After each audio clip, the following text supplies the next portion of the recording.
Praise the Lord. Umeumia? Let me log in on my other phone. Now I got this posh gadget that's so bright I can't see anything on the screen. So here I am talking and talking and talking. I'm wondering, why are you guys so sad? I'm just seeing sad faces, sad faces. I'm like, what's going on? What is so sad? Oh, Lord Jesus, help us. Live transmission is not easy. Okay, so how bad was it? Let's see. Oh, Lord Jesus, help us. Oh, that's me. I'm still live. Okay, so how bad was it? Let's see. Oh, you guys can hear my alarms and everything, eh? Tell you. All right, I've muted, so at least I can be able to see the comments, I think. Yes. Okay, so you guys are okay now? You know, tell you, the devil is a liar. Anyway, so there's a crisis in the church. That's what I was saying. I guess we will say that the other one was trisex. There's a crisis in the church. So last year I began to notice that there was a problem in terms of, very many single women, and for me it was very confusing. Then I remember when we were having the Sozo recap session on Saturday, the singles were asking, because I talked about doing Sozos for different things, but not for the for the singles, and they looked really disappointed. But I told them, listen, me, until I figure you guys out, I cannot have a Sozo session. And I was explaining to them, and I was saying, guys, I'm not flossing. But when I left campus, I had 3 choices of husbands, so I'm not sure what is going on. And so for me, that was I'm still trying to figure it out. But as we're going along, and I'm working now with the gentlemen, I'm trying to work with the gentlemen and the suitable husbands. It's starting to come out. The men are very gentle. The men that I've spoken to so far are very soft-spoken, very gentle gentlemen. A lot like my husband, let me put it that way. But you see, if you're strong, you're gonna be walking all over them. Like at some point, I remember I was talking to one who's like a small brother to me, and then I tell him something. Then finally he says, "Okay, so listen to me." Then I had to notice, okay, I think I'm like taking charge. So I said, "Oh, I'm sorry. Okay, sasawa. Now you talk." So I listened. Then I assisted here and there, questions here and there. I took my position as a woman. When we were speaking, at first, my position was apostle. And my position was I am the one who's sorting you out. And my position was, I have the solutions and you've come to me for help. So I was leading. But you see, with men, women don't lead. And that's the thing I've been trying to tell so many women. You've got to learn and be sensitive enough to be able to know when you're around men, even when you're a manager. I remember when I was a supervisor, manager, we had cleaners who are men. One of the things I would have to do is I would stand by somewhere when they're cleaning before walking in my high heels, even though I'm the boss. And I would hold off and go like, "Oh, sasa so and so, akinatandika job poa, thank you so much, umelala poa, I've not seen you, yeah, it's been a few days, mekumiss, okay, sasa wagain, sita kuchafulia, so there's a way you approach men. And the young ladies, okay, and some are not so young, just don't seem to know that. You can't relate with men as peers. Men are not peers. I mean, right now I have a young man in my house helping me out, but I can't boss him around. Just so you're how old? 22. But I can't be like, do this, move it around. Why didn't you do this? I can't do that. He's a man at the end of the day, and there's a way I handle him. There's a way I handle my 19-year-old son. He's my son, but he's a man. I think somebody's at the door. He's my son, but he's a man. So there's a way you handle even little boys when you're dealing with a male. And part of the problem with the ladies is how they're handling these men, And somewhere along the way, the women became men. I'm not sure what happened. And the men became softer or more withdrawn. And quite a number of the men were raised up in single mother homes, or homes where the fathers were not too involved in everything. So the men are also carrying, father wounds, and quite a number of them are wounded in certain ways. And the women are not sensitive enough to note this, There's a friend of mine I admire, that the Lord led me to connect her with someone. And at some point when I was looking at her, this is too much drama. And you're not yet married, and this is drama like this. I cannot be having no such drama. Can you run for the hills? God will provide another one. But this sister walked with this man, and now they're at a very good place and a very admirable place. And that's the question, ladies: are we willing to walk with a man? And by the way, please note, you walk with a man, but you don't walk in his ways. So you've got to be able to walk with him in terms of he's born again. We're talking about born again Christians, by the way. Stop wasting your time with unbelievers. You have no business with darkness. And and for those of you who are logging in and think I'm being judgmental, I'm not being judgmental. We're talking about marriage. And the Bible is very, very clear in First Corinthians chapter 6 that light and darkness have nothing to do with each other. So that's really what we are saying. So basically, so I'm not inventing anything.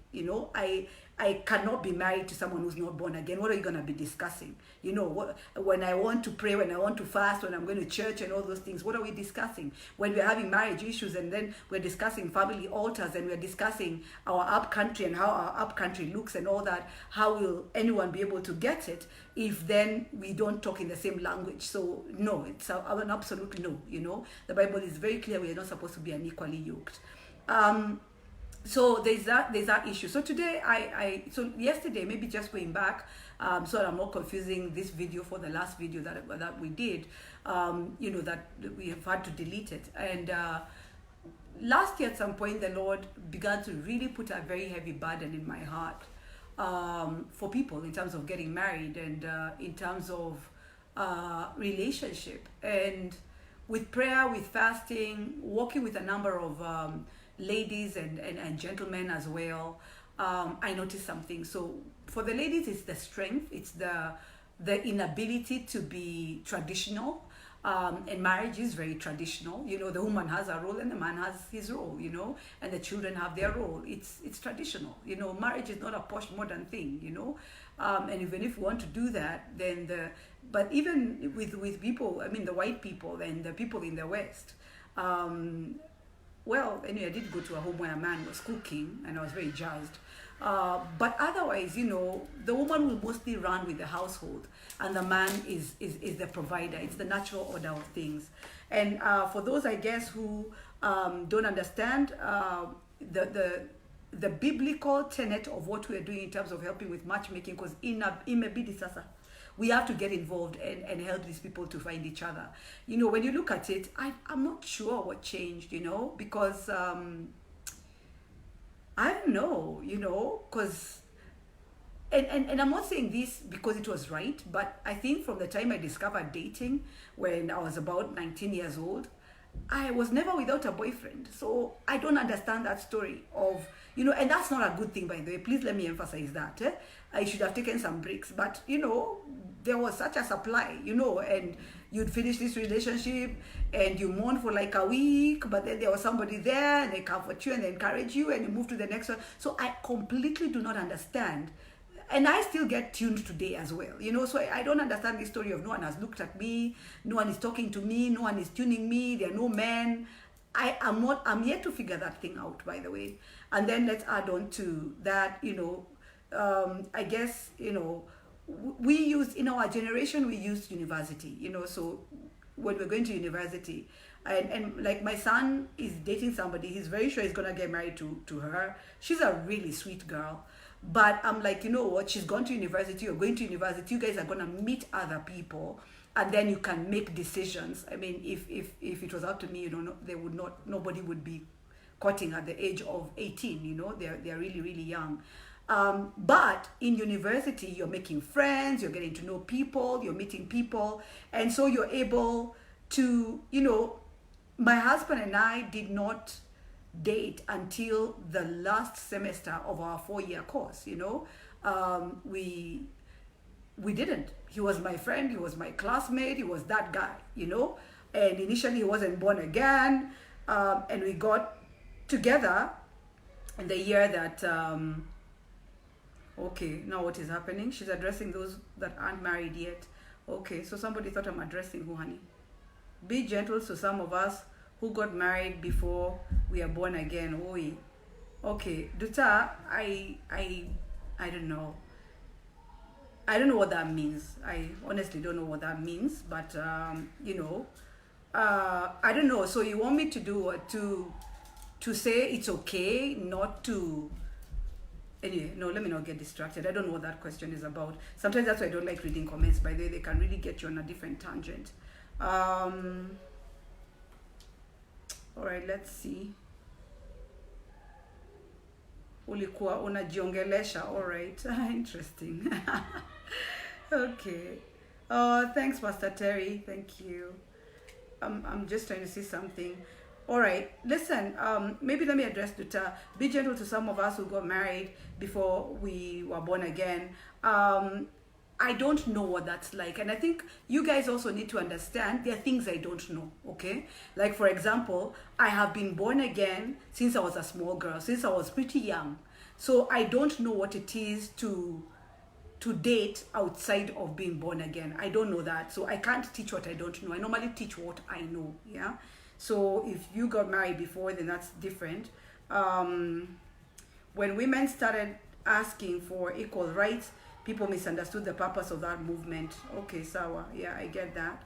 All right, I'm not even sure. I'm trying to figure out, someone is answering someone and something. Anyway, but I'll try and do, if I can do the interaction as well as the messages at the same time. But, all right, I think, yeah, I'm seeing people replying to Duta. I'm addressing singles. Just thank you so much, ladies, for clarifying on that. This, okay, you know, let me tell you, by there being a minister, it's hard. The title of the video is There's a Crisis in the Church, where there are so many single ladies. So we are addressing singles, okay? So this discussion here is for singles. It's for singles. So I'm talking to single men and single ladies. So if you're married, well done, good job, I hope you're happy, but this video is not for you, okay? So if you could just let us just have this discussion and help the singles, that would be awesome. We are always focusing on whatever. We're trying to get down to the root of why there are so many single, eligible, born again, wonderful women. I know some in their 40s and they're still virgins. You know, they've kept themselves, they've walked with the Lord, and they don't seem to be finding husbands. So that's what we're trying to address. You know, Duta, please stop distracting us. Where? Duta Mogai, stop distracting us. You're married. Wachana na sisi. So anyway, yeah, so I thank you everybody who's just clarifying on my behalf. So I've tried to study things, and they really want me to have a meeting with them. So between that, when I call them for meetings and I say they're gonna pay 3K, they're complaining about it, and that I'm not gonna be doing it for free, because I'm gonna coach you. I'm coaching you. I'm training you. I'm not preaching. I'm teaching you. I'm teaching you behave. Your mama should have taught you. So I'm teaching you what your mama should have taught you.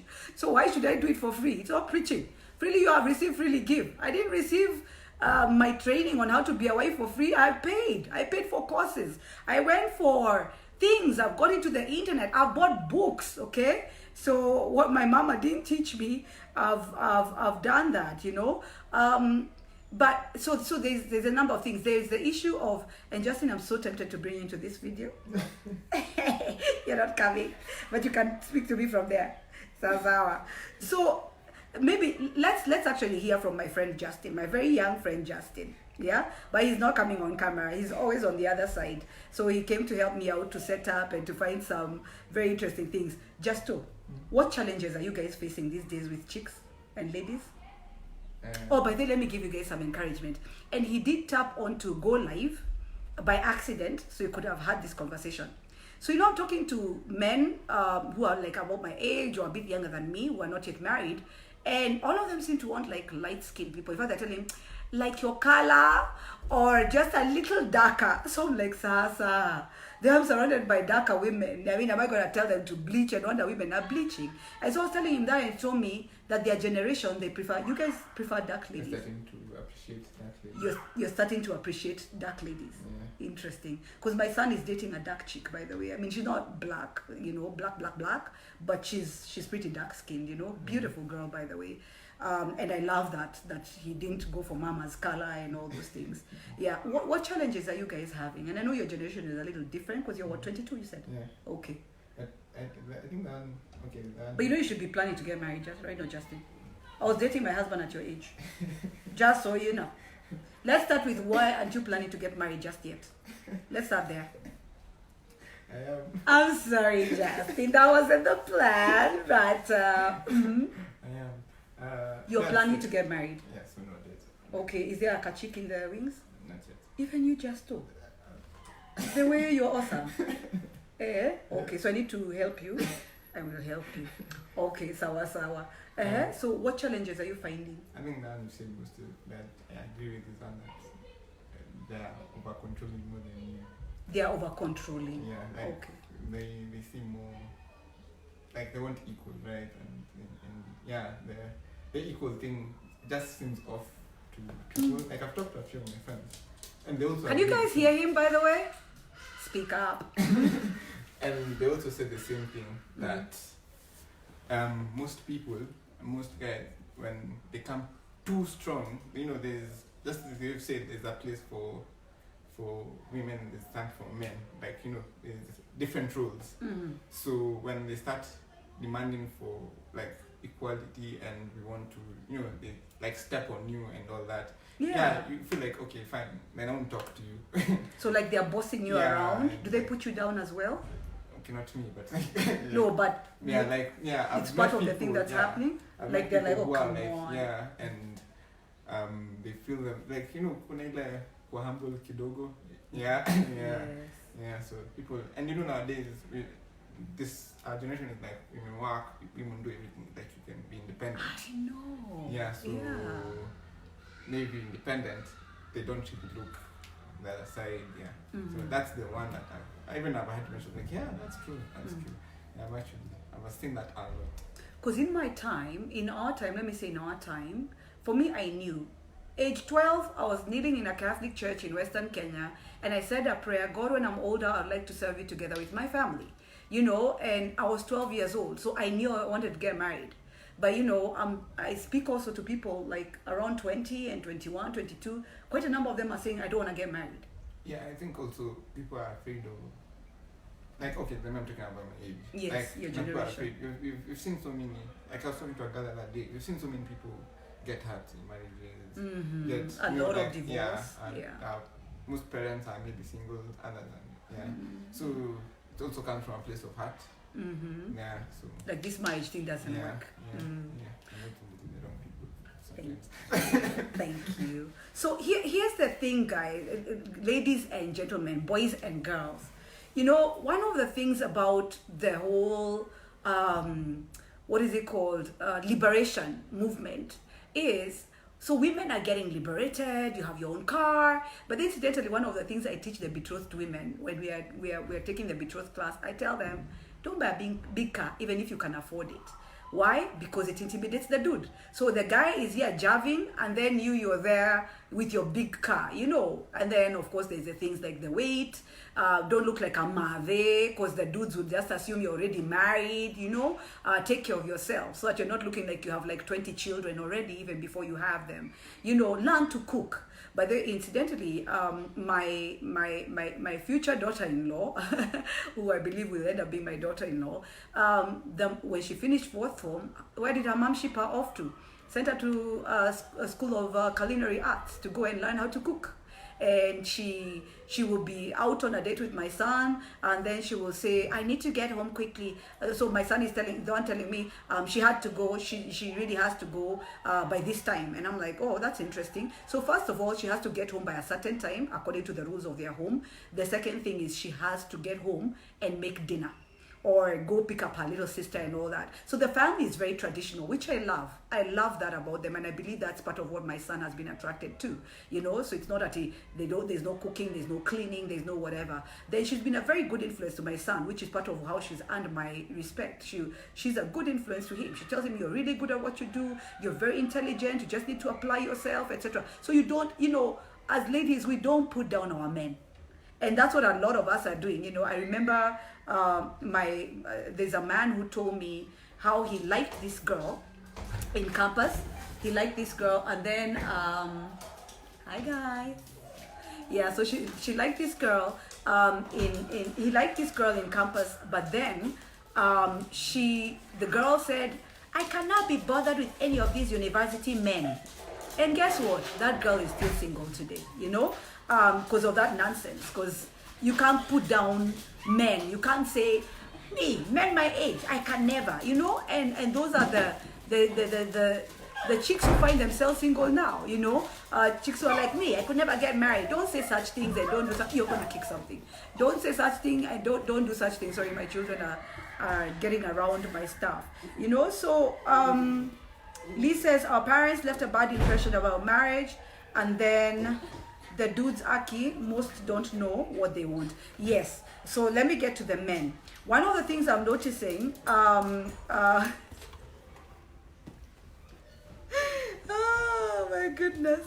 All right, yeah, Regina is saying, if it was about the complexion, all the light-skinned women would be gone by now.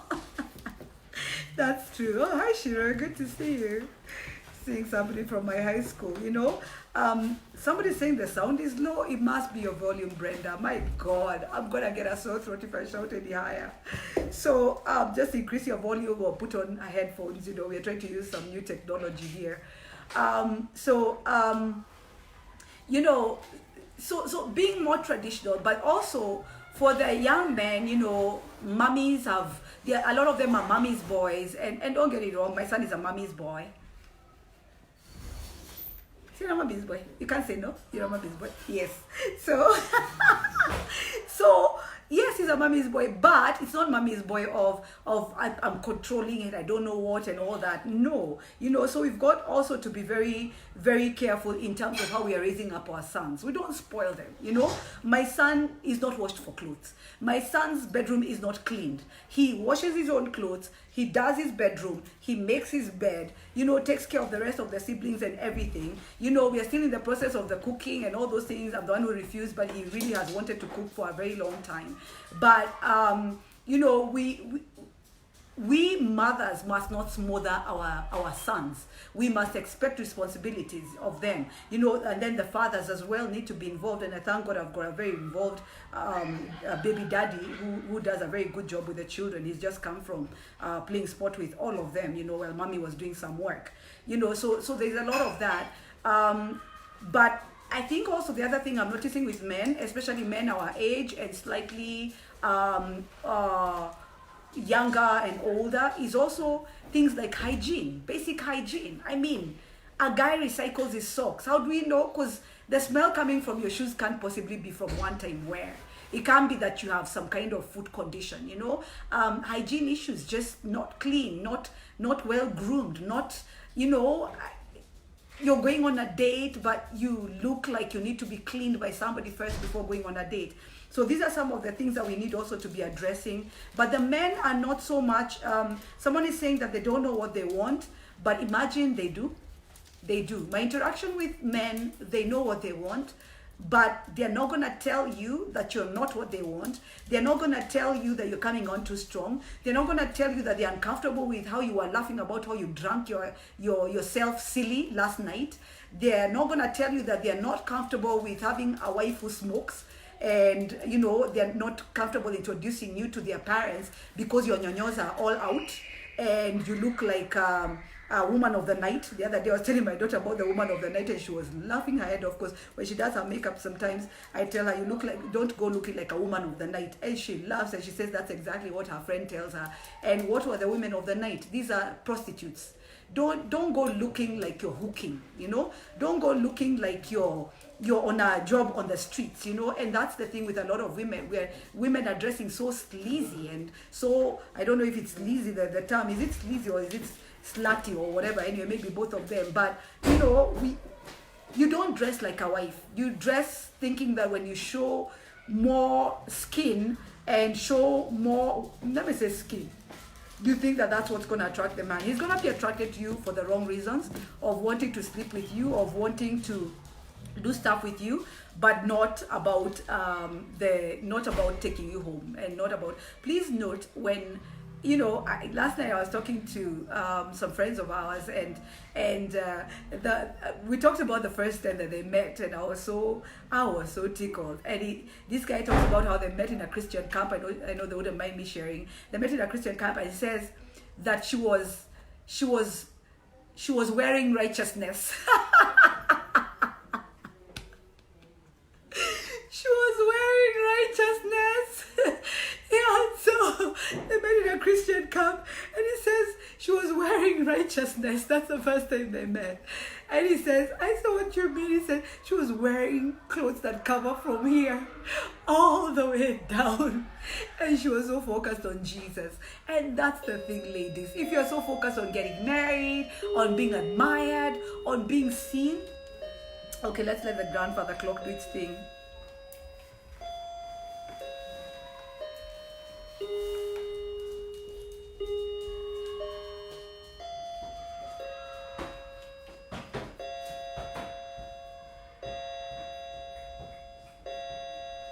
Is it 5 o'clock? 6.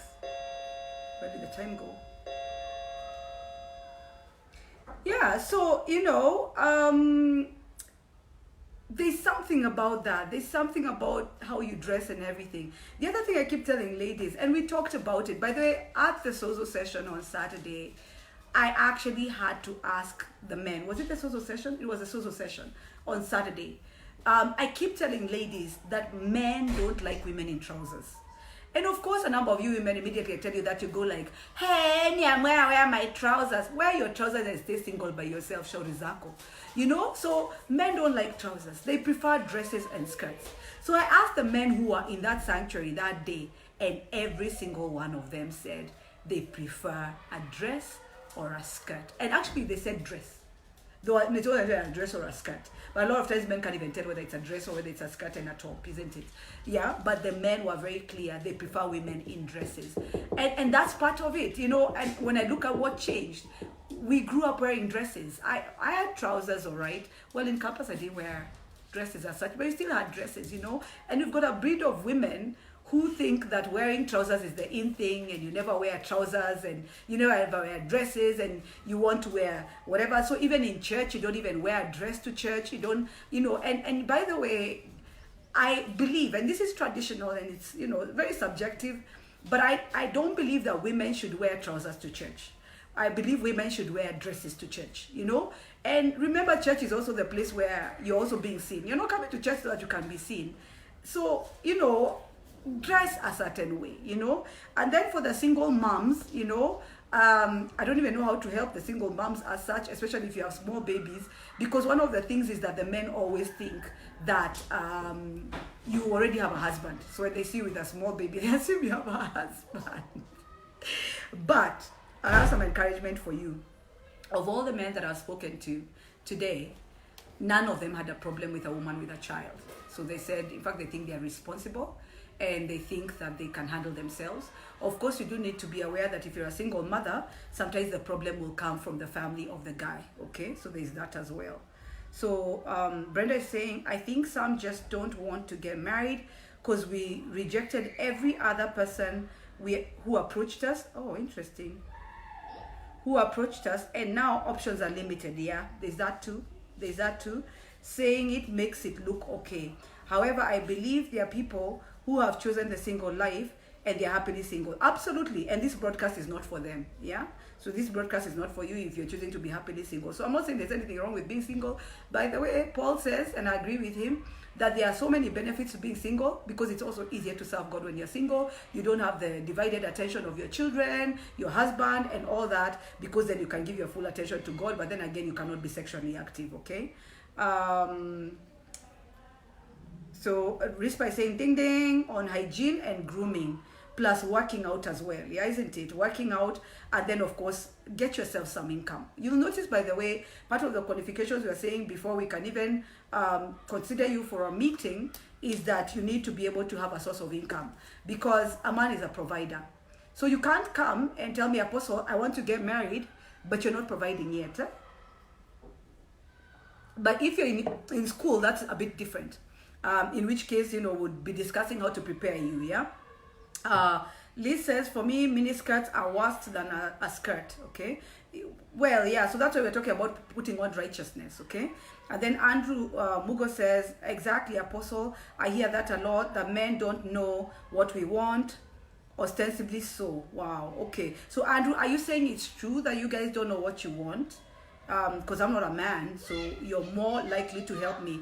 Or am I right when I say that, you know what you want, but you're not going to be telling the woman it's not you? Andrew, if you could help us with that. And any man who's logged on, I'm not really, okay, most ladies have unrealistic expectations. There you go, he's already typed it. Most ladies have unrealistic expectations, and being submissive is seen as a weakness. Told you, ladies, told you. How do I know this? I know this because I have been studying this thing called husband and man for the last 21 years, because of the time I met my husband and the dating and all those things, and just looking at various things. And I have been married for the last 19 years. And it's very rare that I put on a trouser, by the way, back to trousers. Very rarely. I actually can't even remember the times that I put on a trouser and my husband goes like, oh, baby, you're looking good, But when I wear a dress, a particular kind of dress, or I'm wearing a skirt, but most of the time it's a dress, my husband will say, you're looking good. And I've seen the pattern, while also hearing from other people. So men are looking for a submissive woman. Men are looking for a woman who will take care of their children. So they're not looking for a party person. Men are looking for a woman who, sorry, can I help you guys? Oh, hi. Okay. All right. So men are looking for someone who will be. Sorry, I'm trying to figure out who you are. Oh my God. Oh really? Okay. All right. Sorry. Okay. Sorry, Yava. She's all grown up now. So men are looking for. Sorry about that, guys. I'm trying to mix being at home and all that. Yeah. So. Okay, there's a debate that is going on here. So Sylvia has replied to Andrew and said, true, but not all of them. Here's the thing, ladies. I'm going to tell you something. Sylvia, here's what I'll do. When Andrew says most ladies have unrealistic expectations, now I'm coaching. I should be charging you guys, because this is my HR side now. It's not the pastoral side. Most ladies have a realistic. So Andrew says, this is a male opinion here. Most ladies have unrealistic expectations. Being submissive is seen as a weakness. Then Sylvia replies and says, true, but not all of them. Sylvia, the way I would frame it would be like, what does submission look like to you, Andrew? Okay? Learn. That's how I've learned. That's how I've known what works for men and what doesn't work for men. Okay? That's how I've learned. Even for the men also, there'll be teaching that I'll be doing in terms of men. And key, by the way, gentlemen, you want a wife, get a job, find you Jesus, and shower. Those three things are critical, and then have some kind of direction. There's no woman who's looking for a man who, me and my 4 children or 5 children or 10 children will be there waiting, and we don't have direction, and you just have dreams, that's all, and okay, let me tell you what I'm seeing. So we have a visitor, and my son has gone and gotten for a juice and is serving also someone else, So yeah, Yeah, the risk of sounding like I'm showing up. So showing off. But yeah, he's gonna make a really wonderful husband someday. Hallelujah. So exactly. Elizabeth, please explain submission. I think it is misunderstood. Yes. Yeah, exactly. You know, so for the men, what are we looking for? A shower, get a job, and work hard. We really admire men who work hard, by the way. You know, so don't be lazy. Don't be someone who doesn't have an income, because men are providers. That is biblical, by the way. Men are providers. When we go to work or when we contribute to the bills, it's actually something we do as part of helping, but it's not biblical. Women are supposed to stay at home and take care of children. That is the biblical thing. Take care of the children, cook, clean, and everything. Yeah? And then the men are supposed to be the hunters. And then they go out there and they hunt and they bring whatever it is. And ladies, when a man hears you say something like that, they don't feel intimidated. They don't go like, "Hayai," you know. When, if anything, you know, I say this and I look at women and I get shocked. Like when we had our betrothed class. So you say things like those and then women go like, "Never ever. I can never stay at home. Hey, me, stay at home." Like who? You what? Ladies, even if you're expressing yourself, don't express yourself like I was going to use a terminology, but I'm learning I'm public these days. So I've got to be careful what career I talk about. But don't talk like an uncultured person. You know, growing up, my mom used to talk about calico, you know, calico. And I don't honestly know what calico is, but I used to use the term calico. Don't talk aggressively, you know. By the way, you know, when you go to schools like Kianda School, which I didn't go to, but I went to Msongari though, and convent schools do a very good job of preparing wives. They'll teach you things like we're told not to cross our legs, by the way. So we are supposed to, you know the way the first lady sits? Yeah, she went to Kianda School. So you're supposed to put your legs, I wish I could show you, but I'm not going to go that low. But you're supposed to put your legs together like this, okay? So you step down completely, and then you turn them, and you cross them at the ankle. That's how ladies sit, okay? When you look at whatever. So things like those. How you express yourself. You know, there's a way I'll disagree with my husband. I don't go like, "Oh, come on, are you kidding me?" You know, I'll not tell him that. I'll say, "Hiya, honey, seriously? That's so interesting. I've never thought of that. Akihan, really?" My voice even lowers. "Akihan, really? Eh." You know, and there's a way you get information. There's a way you pick things and everything by managing your husband.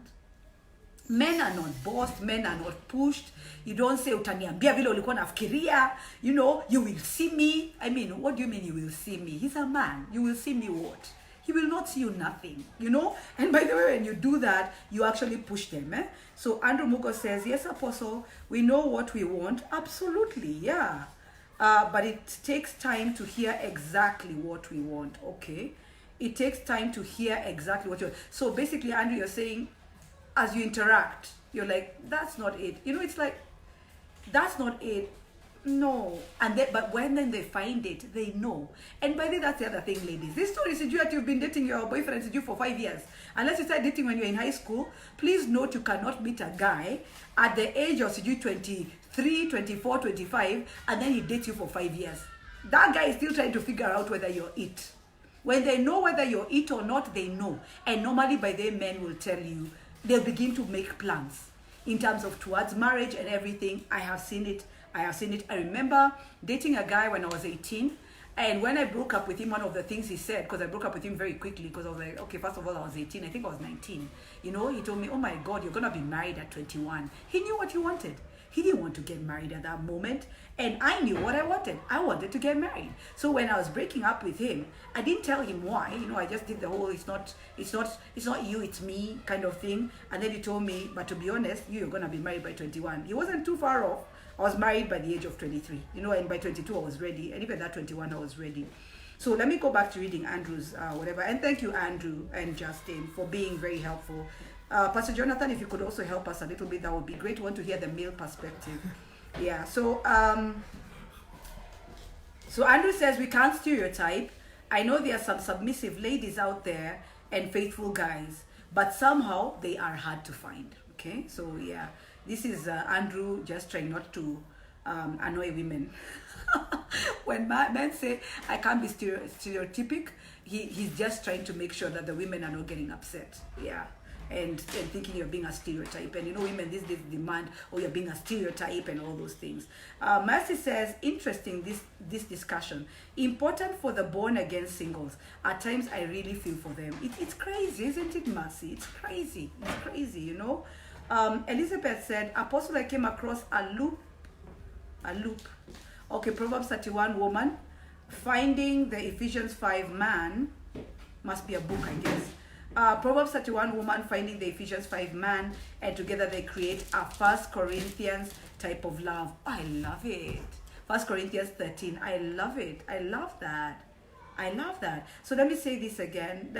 But then please note, you cannot be a Proverbs 5 woman and expect that you're going to find an Ephesians 5 man. The Ephesians 5 man is the guy who loves his wife and lays down his life for her, just as Christ loved the church and laid down his life for whatever. So women are expecting the men to lay down their lives for them, but they will not be submissive, and they'll not be the Proverbs 31 woman, but you want the man to become. And this is one of the things we're discussing with my husband, that it's a vicious cycle. Even in marriage, you're like, you know what, I can't have sex with you because you've hurt me, and when you think I'm a robot, and you just touch me, and then things happen, you're using me, fix things. And then the guy is sexually frustrated, and he's saying, I can't be good to you when I'm sexually frustrated, when you're denying yourself to me. And it's just always got to be, and I'm going to say it's got to be the woman who just takes the initiative of knowing that men are nicer when they have sex. So you're not using sex to get your way, but a man who's had sex and then is being locked up, I'm not talking about the singles, I'm talking about the married men. So he's been having sex and then he's locked up, now the children want to go away. You need to hear this talk, it's fine. When you lock it up and you're using it against them and all that, the man will be sexually frustrated, and normally they behave like caged lions. They are not very nice, okay? So I like this. So I want to read it slowly. I came across a book, Proverbs 31 woman, finding the Ephesians 5 man, and together they create a 1 Corinthians type of love. I love that. I'm going to just love that right now. Then keep on looking at the whatever. Then Andrew says, submission starts with just listening, not bossing around. There you go. The fact that you're listening, the fact that you affirm him. When he comes and he says, I'm going to be rich, and then you go like, don't get me wrong. It's not that I don't believe you, but you're going to be rich. You're going to have a job. That already is a problem. Affirm the man, his plans, his vision. Listen to him. I keep telling ladies, my husband and I started with nothing. We were dating. And when we were dating, I guess I could say courting, but those days I didn't call it courting. But my husband, part of my responsibility was to go and get to little cigarette packets and to pick up, but he didn't give it to me, but it's one of the ways I supported his dream. He figured that if he makes those two safari rally cars, toy cars, he'll sell, and then whatever. Me, I looked and I saw, hey, this guy has ambition. I don't know how many cars he'll sell or whatever, but you don't go like, how many, you say, hey, so you support his vision. So what would I do? I would go get cigarette packets. Those days my dad used to smoke, so I used to tell him, please don't throw away the cigarette packets. It might have looked like I was approving of his smoking, but anyway, I would say, Dad, I need all your cigarette packets. Then I would go find cigarette packets, and I'll tell my mom had a shop, I'll pick up cigarette packets. Mimi wana nimeokoka, I'll be carrying cigarette packets and to little bottle tops. Yeah, that's how you support your man. You don't get it, but you support it, okay? And he made them, and he made them, and he made them, and we didn't really see the money, but I didn't go like, you and your two cars that you're making, and you're not even seeing the money. He's a man who's hustling and he's trying, so you encourage him, okay? So Liz says, Sarah Purity says, I'm waiting on the Lord. Where? Yeah, the lady could wait on the Lord. There's a time for waiting on the Lord, and then there's a time to get moving, okay? And get to know people. I guess she's cracking a joke there. Walmoyo says that, again, Apostle, some even date for 7 years. Hakunanga kitu kama hiyo. Hakunanga kitu kama hiyo. You will date for 7 years, then you'll get a wedding invitation, if at all. Wacheni makelele. Unataka kusema nini? Okay. Now discuss what you're going to say. All right. I'm bringing you guys into this discussion. All right. And then Andrew says, true Apostle, I believe after a few months, both parties have already made up their minds whether to continue or not. Absolutely. Let me tell you, by the way, when you meet somebody, within the first month, by the way, you pretty much know whether you found the one or not, you know? And then after that, by the time you're getting to 6 months, so long as you're seeing each other as frequently as is possible, but don't see each other privately, you can actually be married within 6 months. You can. 6 months to 1 year is enough to make a decision about whether to get married or not. It is. But it helps to make sure that you understand some things, like you need to get to know the family, become friends with the sisters and listen to how they talk about him, get to be friends with the brothers and get to hear how they talk about her. If they're going to a place where they're saying, my sister is a kichwa ngumu, you're the one who was daring, you better be very, very careful about that. I'm seeing Charles Karaja. Oh, man of God, I wish I could get you in here to tell us a little bit more about this situation, and I wish I could get you on video. Pastor Charles, naweza kukuingisha kwa video, because I want you to tell me why people are taking long. Why did you take long to find your rib? These days you talk about your wife, me and my wife, and I'm like, woohoo, man of God, finally, hallelujah. What took so long? It would be interesting if we could bring you live and you tell us about that, but no rush. I'm sure you don't even think that I can see you on. No, see, log off, don't jump off, eh? All right. Sharon says, I think in waiting, we have to also be walking right. Absolutely, Sharon. That's a very pertinent point. Please note, by the way, I'm very idealistic. So I'm assuming that you guys are not having sex. Because if you're having sex, you can't know whether it's the right way or not. Because the moment you have sex, you become compromised. You can't think, you know. Sex complicates everything, you know. And please remember, ladies, if you're already giving away the cookies, he doesn't really need to get milk. Okay? So the milk being the marriage. So if you're already giving him sex, and let's talk about this, gentlemen, okay? And I hope you're going to be honest. You're not sexually active. Praise God. If you are, may Jesus reveal right now. Dare you. You're very young. And you, Kwanzaa, I'll just like kill you and repent later. Anyway, so that's my son. You know, but gentlemen, if a girl is, I don't even know. They're so young. Oh gosh. I shouldn't be asking you about sex. This is wrong. But would you want to marry a girl that you're having sex with? I don't think so. You don't think so? Because what terms? I feel like being born again, standing your ground shows responsibility. Can you guys hear that? So just speak up. Standing your ground and refusing to have sex before marriage shows what? Responsibility. Shows responsibility. So you know she can actually take care of herself, you know, and as in she's responsible and she can handle like everything else. Yeah. So me, I'd say I would. Yeah. She can take care of herself. Yeah. She's responsible. Yeah. You'd not want to marry a girl you've already had sex with. Yeah. You want to marry a girl who said no to you. She doesn't even know herself. She doesn't even know herself. Yeah. So having sex and giving in means she doesn't know herself. She's a born again Christian, and then again we're going against the word of God. So that means you don't even know. She's a born again Christian going against the word of God. So that tells you that there's something about her stand. Yeah. Let me ask you a question. If a born again girl has sex before marriage with you, would you be fearing that when you're married she's going to have sex with someone else? Yeah. It would be a fear. Yeah. Don't do this. They can't see you're nodding. But both of them are like this. Yeah? Yeah, that's one of the fears, isn't it? Yeah. She lacks self-control. Yeah. So if she couldn't control herself with you, when maybe you're having a time in your marriage when she's not giving you any sex, you'll be wondering whether she's having sex with somebody else, isn't it? I think even just be saying no and being firm is attractive already. It's like, yeah. Can you guys hear this gentleman so that I'm not repeating it and sounding like I'm cooking this story up? Say it louder. Being born again and knowing your ground and saying no comes out attractive. It's already attractive. Yeah. And you'd be drawn to such a girl. Yeah. Because you guys are also hunters, isn't it? A man is not going to leave you because you said no. Yeah. If he wants to stay, he'll stay. Yeah. A man is not going to leave you because you said no. Yeah, but if you say yes, that might change his opinion. Yeah, if he was planning to stay, he could actually decide, I'm not sure about this. Yeah. Yeah, but once you've decided no and you've stood your ground, you know, yeah, this is wife material. Because how many people have continued to that level? That, you know, you have to get married fast. And I hear you guys want to conquer. I hear there's something inside men. We're talking about why people cheat in their marriages. And one of the things the men were honest enough to tell us, they said, of course, they said, I'm not cheating. But, those who cheat, one of the things is about conquering. Like looking at that chick and saying, I bet I can sleep with that girl. And then you go for her.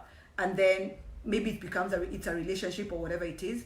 But if marriage is what it's going to take to marry her, to sleep with her, that gives you more fodder to marry her. Does it? Not the only thing, of course. Yeah, but for a lot of guys, that tends to be because one of the reasons that you'll find that maybe a man is not settling in a relationship is exactly because of that. Like they'll find a girl and they'll say, maybe even their friends sometimes will challenge them, I bet you can't, and sometimes that actually drives someone towards chasing a girl. So hang on. So while us guys are playing with dolls, and we're saying how we're gonna be good mommies, and we're gonna be cooking, and how we're gonna have, I don't know how many children, you guys are busy saying, I bet you can't sleep with that girl. Not all of you, but it's one of the things. You've got friends who actually, they'll always be that dude. I mean, we're talking about outside of Christ, hopefully. Yes. But the raw man, you normally even challenge yourselves amongst yourselves. And if the person gets the person, the interest ends there. So they won't even. That's why people complain here. Why girls complain they were hurt and all. That it was just a hit list. You had a relationship 3 months, then just ends like that out of nowhere. It was just a hit list somebody had. So he goes after the chase. The friends have dared him. He's trying to prove I'm a man amongst the boys and everything. And then has sex with her, and suddenly you find yourself disinterested. It just disappears. You don't want to see her. You don't want to call her. And it's that's how it works. That's how it works.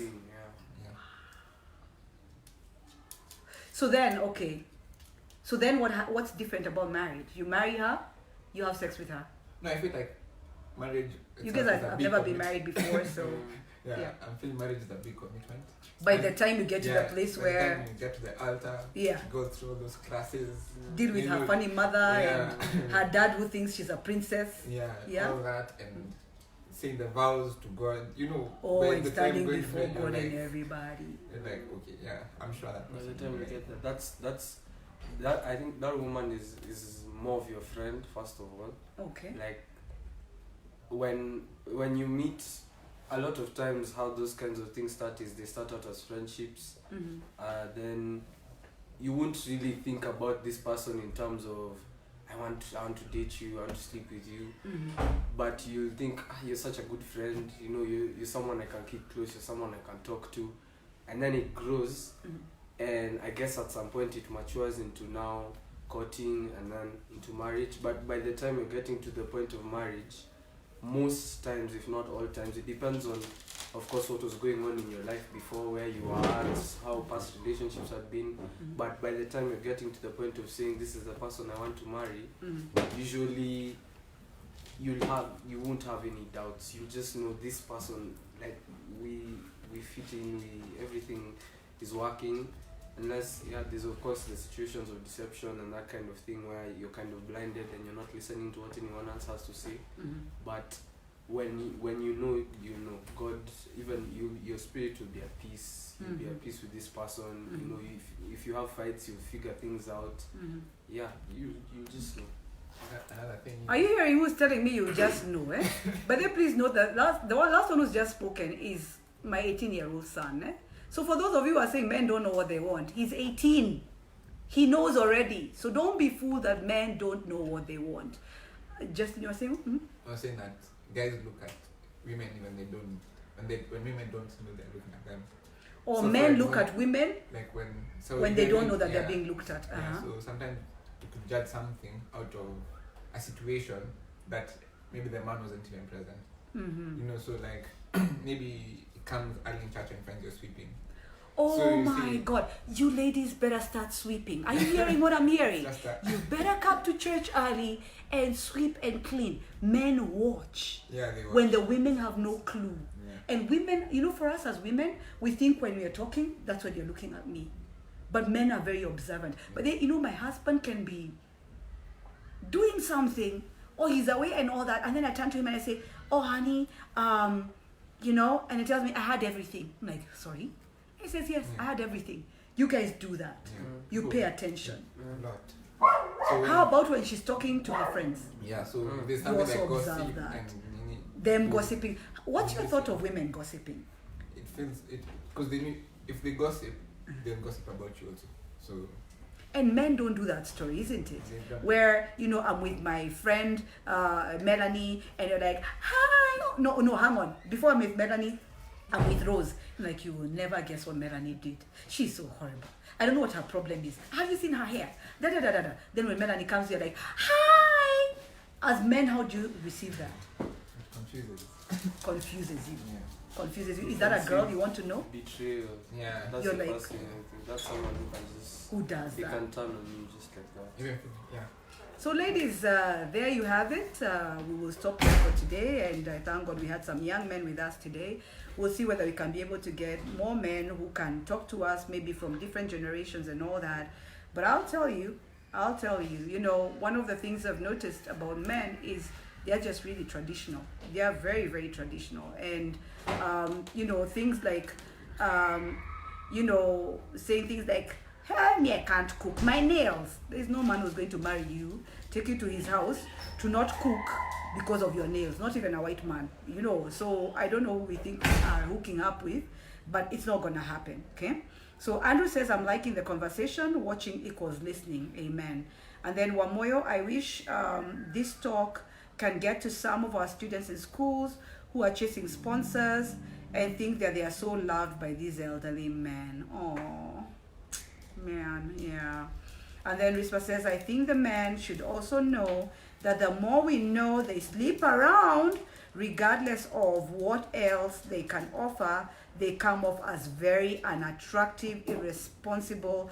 It goes both ways, at least for me. That's true. You know, by the way, you know, for a woman who's in her right senses and understands her value, there's no chick who wants, you know, for you to be out there looking like you can score with any woman, and you seem like Mr. Eloquent and Mr. you know, chick magnet or whatever it is, and eye candy, and you flirt with this one and flirt with that one and flirt with that one, and then she can't wait for her turn. You know, only a foolish woman does that kind of thing. Rispa says it's a major crisis. I tell you, these sponyo stories. No, they're called sponyos. Yeah, so by the way, for the men who get sponsors, I'll tell you, because I got a sponsor offer. I got a sponsor offer when I was straight out of campus. And one of the things you know is that for them, it's about conquest. It's about knowing I still got it. For them, it's about, and they'll resent you because they know that you love them because of their money. And you're a chick who's only after their money. And what happens with men who are sponsors is that they waste your time. They waste your time, and then of course you can't do a broke man after that. You're in a struggle. You're so used to a man who covers everything. You don't want to work for yourself. And then what happens? It was wasting of time, so that now by the time you're actually thinking, I'm tired of this and I'm gonna get married, then you find that your age mates have already gotten married and they have moved along. The same thing as those who say they don't want to get married, and then by the time they're deciding maybe I want to get married, your age mates have already been snatched up, so it becomes a bit of an issue. Gakit says, do not sell yourself, women. A man who is really interested in a wife will not abuse a woman. Same to men who are being Ben 10. I learned about the word Ben 10 now. I hear it. Ben 10 is women who are young, and then they go after the older women who will take care of all their needs. You know, by the way, men are not created by God to be taken care of by a woman. So if they do that, they're only using you. They'll be having a girl their age, probably eating those things together with the girl their age, and then you will find out that they have married the girl their age in that process. So as you, the woman, is thinking you're attractive and you still got it because, this man is young and he's after you, so you're trying to encourage yourself that you're still young. God did not create men that way. He didn't create men to be taken care of by women. And that applies to women in marriages who foot everything. You're there, you're the one who pays the rent, you're the one who pays the school fees, you're the one who takes care of everything. You'll normally find that man will cheat. He will cheat on you because he feels emasculated. And I tried to teach this to a class of covenant of marriage women, and they were very, very offended and upset when I taught them that. And it really affected quite a number of them. But those who did draw the line, you don't wake up and say, I'm drawing the line. But those who did draw the line and begin to expect their men to take care of everything and what they need to take care of, those women, their husbands changed and became very responsible. They were able to prove themselves, and their marriages actually improved in value.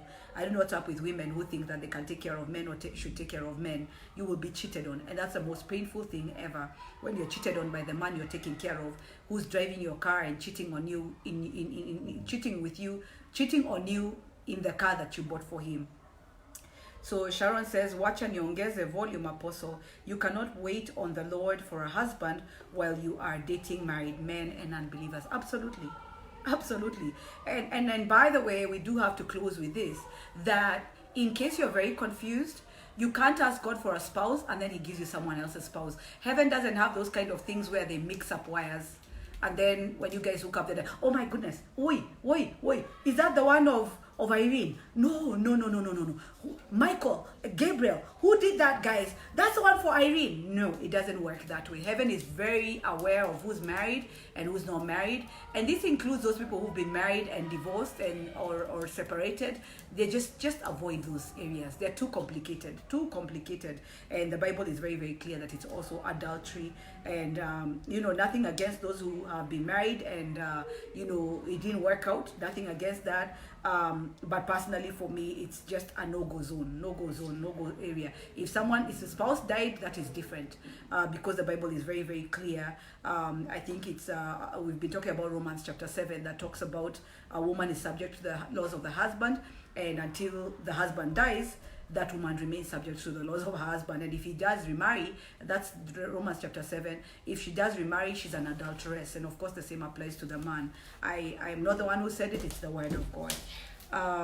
So Sharon is also saying, the other thing I learned, and I stand to be corrected, men don't need you to tune them. Yeah, there's that too. You can help them, you can assist a little bit, but not tune them, because I remember for my husband, I told him, we were finishing campus, and I told him, I used to have a crush on you. When I wasn't being very truthful. Oh dear, my battery is going down. So I wasn't being completely truthful at that time, I did have to repent later. So I said, I used to have a crush on you. He said, really? Why didn't you tell me? And I said, I don't know. Then he said, what if I told you I have a crush on you? That's how we started dating, by the way. So there's some encouragement, but also not going out and telling me, I like you. Yeah, so that's a bit of an issue. Men like the thrill of a chase. Do any of you, is he gone? Is he gone? Justin, I can't quite see you. Do you guys like being tuned by women? Not directly. Yeah? Not directly. If a chick comes up to you and tells you I like you, how does that make you feel? It's kind of weird. I feel like it puts you in an awkward position. Yeah. Most of the time, even if it's mutual. Yeah? Yeah, it's better when you make the first move. Okay. For you, Justin? Yeah. I feel like it's out of place. Like, it's awkward, but maybe also how it's done. I don't know. It doesn't feel natural. It doesn't feel like that's how it's supposed to be. In our time, the way we encourage men was by acting very hard. And like when they're talking to you, you're like, who says so? But we're not walking off. And so the men would always know. The fact that you're not walking off means that there's hope, So a guy is talking to you and you're like, okay, that's interesting. Then they'll ask for the phone number and you say, well, if you can find me later, then we'll discuss that. For today, why would you think I'm giving you my phone number? And then you leave. And the guy like, and then he wants to chase the next time. Then of course when you see him, sometimes you look and then you smile and then you look away, Not many times, but you look once and then you just turn. Isn't that what girls do really? Yeah? You look and then you kind of have an idea. I think she likes you. And then the other boys and others will say, yeah, I saw her looking at you. Yeah, she likes you. Yeah, So ladies, don't be hunters, okay? They are hunters. Oh, there we go. They are hunters and can do it themselves. Nowadays, girls say they can vibe a guy. It's a new era. Even a quiet guy, when he sees a girl he wants, he will speak. It's true. It's true. Or look a bit shy, and I guess for the chicks, it's, you know, you can go to the guy and just say, hi, how are you? Okay, sasawa, you know. And then just say the wedding was nice, da da da da da da. That's how you can assist a quiet man, you know, by saying the wedding was nice. Okay, yeah, you know. Okay, so you live around here, etc. But you're not outrightly trying to chase after the guy. Don't start asking for the phone number. Don't start saying, can I see you some other time, and all that stuff. You can help him by breaking the silence. That's okay, right? Yeah. Breaking the silence is fine. Yeah, okay. Just saying hi, and but then there's also hi and you pass. There was that as well. We used to do that, you know, in the village. You'd meet this guy, he never says hi, you like him, so one day you'd summon the courage, and when you're passing, you just say hi, and then you pass. You even go like, hi Dennis, and then you pass. So the guy's thinking, she knows my name, and that encourages him. You never have to do anything else. From there, he knows what to do and how to take it. Alrighty, guys, I'm all talked out, and hopefully we are helping with this, but our website is coming up, Christian Mingle. In the meantime, we're doing this manually, and basically, I'm not taking applications.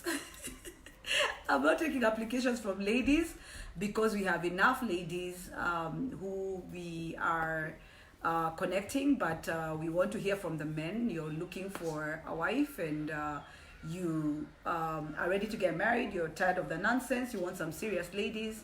And lady, not ladies, talk to me, and we will see how to do a matchmaking. So for scriptural reference, there are many scriptures I could give, but let's look at Genesis 24, because you know everything we do in the Word. And before some people say, how can a church be doing this? Well, let's look at Genesis chapter 24. It says, now Abraham was old, this is verse 1, and advanced in age, and the Lord had blessed Abraham in all things, which is wonderful to note that God had blessed him in all things. So even us, we will live to a rich, ripe old age, and will be blessed in all things. Abraham said to his servant Eliezer of Damascus, the oldest of his household, who had charge over all that Abraham owned, please put your hand under my thigh, as is customary for affirming a solemn vow, and I will make you swear by the Lord, the God of heaven and the God of earth, that you will not take a wife for my son, okay, from the daughters of the Canaanites among whom I live. But you will instead go to my former country, Mesopotamia, and to my relatives, and take a wife for my son Isaac, the heir of the covenant promise. The servant said to him, suppose the woman will not be willing to follow me back to this country. Should I take your son back to the country from which you came? Abraham said to him, see to it that you do not take my son back there. The Lord, the God of heaven, who took me from my father's house and from the land of my family and my birth, who spoke to me and swore to me, saying, to your descendants I will give this land. He will send his angel before you to guide you, and you will take a wife from there for my son. He himself will send his angel before you. So the God who told me to get out of there is gonna send his angel before you or guide you, and you will take a wife from there for my son and bring her here. If the woman is not willing to follow you to this land, then you will be free from this my oath and blameless. Only you must never take my son back there.